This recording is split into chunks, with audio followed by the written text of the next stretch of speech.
Hi viewers, welcome to our channel. ప్రస్తుతం మనతో పాటు సీనియర్ జర్నలిస్ట్ దాము బాలా సార్ వారితో మాట్లాడారు. నమస్కారం సార్. ఎవరో ఒక మహిళ పవన్ కళ్యాణ్ గారి ఇంటి ముందర ఆత్మహత్య యత్నం చేస్తున్న వీడియోలు, ఫొటోస్ వైరల్ అవ్వడం చూస్తున్నాం సార్. అసలు ఏం జరిగింది? ఎవరు ఆ మహిళ? ఎందుకు ఈ విధంగా ప్రయత్నించింది సార్? అంటే ఆ మహిళ పేరు ఎవరు చెప్పట్లేదు, బట్ ఒక మహిళ రాజమండ్రి ఆమె పవన్ కళ్యాణ్ క్యాంప్ ఆఫీస్ ముందు, అక్కడ మంగళగిరిలో క్యాంప్ ఆఫీస్ ముందు ఆత్మహత్య చేసుకోవడానికి ప్రయత్నిస్తే పోలీసులు ఆమెను రక్షించి పోలీస్ స్టేషన్కి తీసుకెళ్లారు. సో ఆమె చెప్పింది ఏంటంటే, నేను సీఎంను కలవడానికి ట్రై చేస్తున్నాను కానీ నన్ను కలవనివ్వట్లేదు, ఆ సమస్య చెప్పుకుందామని నేను మొన్నటి నుంచి ట్రై చేస్తున్నాను, నన్ను పోలీసులు అడ్డుకుంటున్నారు.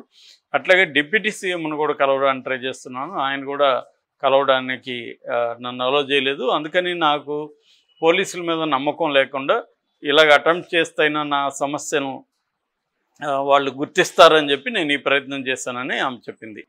ఆమె సమస్య ఏం చెప్పిందంటే, వాళ్ళ పూర్వీకుల నుంచి ఆమెకు ఒక ల్యాండ్ వచ్చింది, అది 1200 గజాలు. ఆ ల్యాండ్ని వైసీపీ వాళ్ళు ఆక్యుపై చేసుకున్నారు.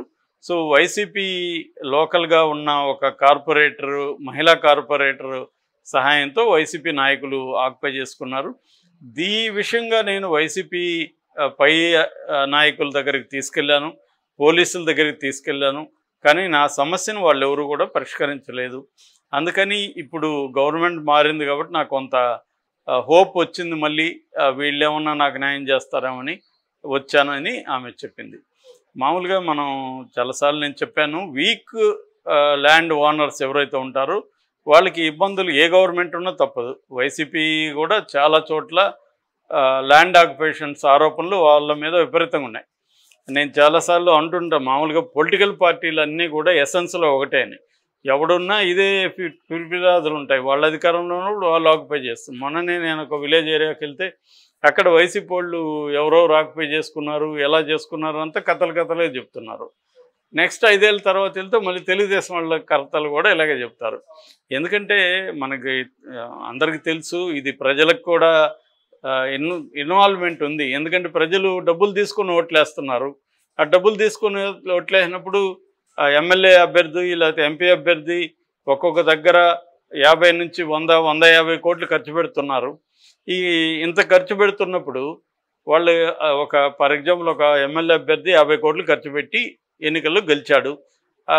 గెలిచినాక ఆ 50 కోట్లు అతను సంపాదించాలా లేదా? 5 ఏళ్లలో 50 కోట్లు సంపాదించాలి, ఇంకొక 50 కోట్లు 100 కోట్లు మళ్ళీ రిజర్వ్ పెట్టుకోవాలి. రేపు ఒకవేళ మళ్ళీ ఖర్చు పెట్టాలి, ఖర్చు పెట్టినాక ఓడిపోతే మళ్ళీ సర్వైవ్ కావాలి.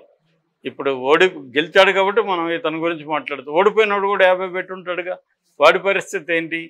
సో అందుకని ఏం చేస్తున్నారంటే, గెలిచిన వాళ్ళందరూ ఫస్ట్ సంపాదనల మీద పడతారు. నేను మొన్న కూడా ఒక దాంట్లో చెప్పాను, ఒక అనంతపురం జిల్లాలో ఒక ఎమ్మెల్యే ప్రమాణ స్వీకారం చేయకముందే అక్కడ ఉన్న విండ్ అండ్ ముఖ్యంగా విండ్ కంపెనీస్ ఉన్నాయి, ఆ జిల్లా విండ్కి ఫేమస్. సో విండ్ వాళ్ళకి అందరికీ ఫోన్లు వచ్చాయంట, ఇట్లా మా బావని కలవండి, మా బావ రమ్మంటున్నాడు మిమ్మల్ని అని. అంటే ఈయన ఇంకా ఎమ్మెల్యేగా ప్రమాణ స్వీకారం చేయలేదు. ఆయన ఏంటంటే విపరీతంగా డబ్బులు ఖర్చు పెట్టాడని కూడా చాలా వార్తలు వచ్చాయి అప్పుడు. సో 100 కోట్లు పెట్టాడు అని చెప్తున్నారు. సో ఈ 100 కోట్లు సంపాదించాలంటే ముందు ఆ నియోజకవర్గంలో ఉండే పెద్ద పెద్ద బిజినెస్ వాళ్ళకి అందరికీ కాల్స్ వెళ్తాయి, వచ్చి దర్శించుకోండి అని. కాంట్రాక్టులు వీళ్ళందరూ ఇంజనీర్లను వాళ్ళని అడిగితే కాంట్రాక్టులు మొదలు పెడదామంటే భూమి పూజకు ముందే ఎమ్మెల్యేని కలిసి రండి అని వాళ్ళే సలహాలు ఇస్తారు. అంటే మీరు ఎమ్మెల్యేలు కలవకపోతే దీన్ని ఓపెన్ చేయొద్దని చెప్తారు. సో వీళ్ళందరూ వెళ్ళి ఎమ్మెల్యేకి కప్పం కట్టాలి. మొత్తం నీకు అలాట్ అయిన కాంట్రాక్ట్ ఎంత, ఏంది, దాని వాల్యూ ఏంది, ఇవన్నీ చూసుకొని నీకు ఒక పర్సంటేజ్ విధిస్తారు. 10%, 15% మొత్తం వాల్యూలో నువ్వు కట్టాలి. సో కట్టకపోతే నీకు అడుగడుగున నీకు ఇబ్బందులు క్రియేట్ చేస్తారు. ఇప్పుడు అక్కడ తిరుపతిలో గరుడ వారధి ఉంది. ఆ వారధిలో అక్కడున్న తిరుపతి దగ్గర ఉన్న ఒక ఎమ్మెల్యే 50 కోట్లు తీసుకున్నాడని నాకు అక్కడ కొంతమంది విలేకరులు చెప్పారు గతంలో. ఇలాగా ఏంటంటే ఇదన్నీ కామన్, ఏ గవర్నమెంట్ ఉన్నా ఇది జరుగుతుంది. రెండవ అంశం ఏంటంటే, ల్యాండ్ గ్రాబింగ్స్ అనేవి వెరీ వెరీ కామన్. ఎందుకంటే వీక్ ఓనర్స్ ఉన్న ల్యాండ్స్ని ఆక్యుపై చేసుకోవడం చాలా ఈజీ. వాళ్ళు పోలీసులకు పోయి చెప్తారు, పోలీసులు ఇది సివిల్ కేసు అమ్మా మేమేం చేయలేమని చేతులు ఎత్తేస్తారు. వాళ్ళకి అవసరమైతే సివిల్ కేసు లేదు, ఏ కేసు వాళ్ళు చేస్తారు పంచాయతీలు. వాళ్ళకి ఇబ్బంది అనుకో రూల్స్ మారుతారు. అమ్మ ఇది సివిల్ కేసు కదా, ఆయన ఏమీ మీ మీద దాడి చేయలేదు, మీరు ఆక్యుపై చేసుకున్నారు అంటున్నారు, మీరు కోర్టుకు వెళ్ళండి అని చెప్తారు. కోర్టుకు వెళ్తే అది సంవత్సరాల తరబడి కోర్టులో ఏం జరగవు. సో అందుకని ఇలాంటి వాళ్ళు ఇబ్బందులు పడుతుంటారు. సో ఖచ్చితంగా ఈమెది జెన్యూన్ ప్రాబ్లం. వైసీపీ వాళ్ళు చేయలేదనే దానికి ఏం లేదు. ఖచ్చితంగా వైసీపీ వాళ్ళైనా తెలుగుదేశం వాళ్ళైనా ఎవరైనా చేసి ఉండడంలో ఆశ్చర్యం ఏం లేదు. ఎవరు అధికారంలో ఉంటే వైసీపీ ఉంది కాబట్టి వైసీపీ ఎమ్మెల్యేల మీద, లోకల్ నాయకుల మీద ఇలాంటి ఆరోపణలు చాలా వచ్చాయి గతంలో కూడా. కాబట్టి ఆక్యుపై చేస్తుంటారు. మరి దీన్ని ఇప్పుడు పవన్ కళ్యాణ్ ఎలా పరిష్కరిస్తాడు? ఎందుకు పవన్ కళ్యాణ్ దగ్గర కంటే పవన్ కళ్యాణ్ మీద కొంత హోప్ జనాలకి ఉంది. ఆల్రెడీ చంద్రబాబు పరిపాలన, ఇటు జగన్ పరిపాలన చూశారు. వాళ్ళ మీద కంటే కూడా పవన్ కళ్యాణ్ ఎందుకంటే తను ఒక ఆదర్శవంతమైన నాయకుల్లాగా కనిపించాడు జనాలకి.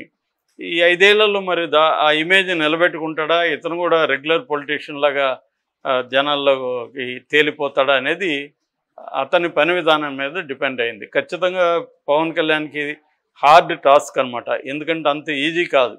ఆ భూమి లేకపోయి లోపలికి దిగినాక అక్కడ తెలుగుదేశం వాళ్ళు కూడా ఉండొచ్చు, ఆక్యుపై చేసినోడు తెలుగుదేశంలోకి చేరిపోయి ఉండొచ్చు, చెప్పలేము. ఎందుకంటే గవర్నమెంట్ మారుతుందనగానే ఈ బ్యాచ్ ముందుగా పోయి చేరేది. ఎందుకంటే వాళ్ళకి ప్రొటెక్షన్ కావాలి. మనం ఇక్కడ చూసాం మల్లారెడ్డి విపరీతంగా ఆక్యుపై చేసుకున్నాడు ల్యాండ్స్ అంతా. ఇప్పుడు కాంగ్రెస్ రావడంతో దాని మీద పడింది కాంగ్రెస్. సో మల్లారెడ్డి కాంగ్రెస్లో చేరడానికి విశ్వ ప్రయత్నాలు చేశాడు. కానీ రేవంత్ రెడ్డి పర్సనల్గా మల్లారెడ్డి మీద ఒక గ్రడ్జ్ ఉంది కాబట్టి చేర్చుకోవట్లేదు. అదర్వైజ్ చాలామందిని చేర్చుకున్నారు కదా కాంగ్రెస్ వాళ్ళు కూడా. సో ఇదంతా కామన్ అనమాట. ఈ ల్యాండ్ గ్రాబర్సు, ఈ అక్రమ సంపాదన చేసిన వాళ్ళు వీళ్ళు ముందుగా వెళ్ళి జంప్ అవుతారు అవతలకి. ఎందుకంటే వాళ్ళకి అధికారం అవసరం వాళ్ళ అక్రమ ఆస్తులను కాపాడుకోవడానికి. సో అలాగా మరి ఇక్కడ కార్పొరేటర్ ద్వారా ఒక వైసీపీ నాయకుడు ఆక్యుపై చేశాడని ఏం చెప్తుంది. సో రాజమండ్రిలో మరి మన పవన్ కళ్యాణ్ ఈ సమస్యను సాల్వ్ చేస్తాడా అంటే, సాల్వ్ చేయడం అంటే ఇక్కడ ఏంటంటే మామూలుగా పోలీసులకు చెప్తారు, ఆ తర్వాత ఫాలోఅప్ చేయరు. ఆమె వచ్చి మళ్ళీ మళ్ళీ పవన్ కళ్యాణ్ కలవడానికి సాధ్యం కాదు కదా. అందుకని ఏంటంటే దీనికి ఒక మెకానిజం ఉండాలి. రెడ్రెస్ సెల్ లాంటిది ఒక మెకానిజం ఉండాలి. ఈ మెకానిజం ఫాలోఅప్ చేసి ఎప్పటికప్పుడు మళ్ళీ నివేదిక పవన్ కళ్యాణ్ పెట్టిన ఒక ఆఫీసర్కో ఎవరికో సబ్మిట్ చేయాలి. ఇటువంటి ఒక మెకానిజం లేకపోతే అంటే రిసీవ్ చేసుకోవడం, దాన్ని పరిశీలించి దాని సంబంధిత శాఖకు పంపించడం, ఫాలోఅప్ చేయడం ఇవన్నీ ఉండాలి. రెండోది వాళ్ళు మళ్ళీ ఎప్పుడైనా జరగలేదని తెలియజేయాలంటే దానికి కూడా ఒక మెకానిజం ఉండాలి. లేకపోతే ఇప్పుడు వీళ్ళు చెప్తారు అక్కడ జరుగుతుంది, మళ్ళీ అక్కడ ఆమెకి జరగదు, హ్యాండ్ ఓవర్ కాదు, మళ్ళీ ఆమె ఎవరికి చెప్పుకోవాలి. సో ఎప్పుడైనా వీక్ ల్యాండర్స్ అనే వాళ్ళకి, వీక్ ల్యాండ్ ఓనర్స్కి ఈ ప్రాబ్లం ఉంటుంది. వాళ్ళ ల్యాండ్స్ ఎప్పుడు ఎవరు ఆక్యుపై చేస్తారో తెలియదు. అందుకనే చాలాసార్లు టెనెంట్స్ ఎక్కువ, రెంట్కి ఉండేవాళ్ళు ఎక్కువ కాలం ఉంటే కూడా వీక్ ఓనర్స్కి భయం ఉంటుంది, వీడు ఎక్కడ మంది అనేస్తాడో ఇది అని చెప్పి 5-6 ఏళ్ల కంటే పైన ఎవరిని ఉంచరు. అన్లెస్ వాళ్ళ మధ్య ఉన్న ర్యాపో వచ్చి అంతా అయితే తప్ప మామూలుగా ఉంచరు. ఎందుకంటే ఇదే టెన్షన్ అనమాట. ఎందుకంటే వాళ్ళ ల్యాండ్, ఆ ఇంటి ఓనర్ లోటుపాట్లన్నీ వాళ్ళకి తెలుస్తాయి, వీడి బలాలేంటి బలహీనతలేంటి అన్నీ. సో వీళ్ళు ఆక్యుపై చేసుకుంటారు, రౌడీలను పెడతారు, ఏం చేస్తారు, కోర్టుకు పోమంటారు. కోర్టులో ఆల్రెడీ చెప్పాను చాలాసార్లు, 5 కోట్ల కేసులు పెండింగ్లో ఉన్నాయి ఇండియాలో. సివిల్ కేసులు ఎప్పుడు అయ్యేది, ఏ 15 ఏళ్ళు 20 ఏళ్ళు పడుతుంది. సో అప్పటికి అవుతుంది అనేది గ్యారెంటీ ఉండదు. సో ఇలాంటి ఇష్యూస్ ల్యాండ్ మీద ఉంటాయి. ఎందుకంటే ల్యాండ్కి సంబంధించి ఒక దేశవ్యాప్తంగా ఒక సమగ్రమైన విధానం అనేది లేదు. అటువంటి విధానాన్ని బీజేపీ తీసుకొద్దాం అనుకునింది కానీ స్టేట్స్ ఒప్పుకోవట్లేదు. సో అంటే ఒక యూనిఫైడ్ ల్యాండ్ లాస్ కానీ సమగ్రమైన చట్టం కానీ లేదు.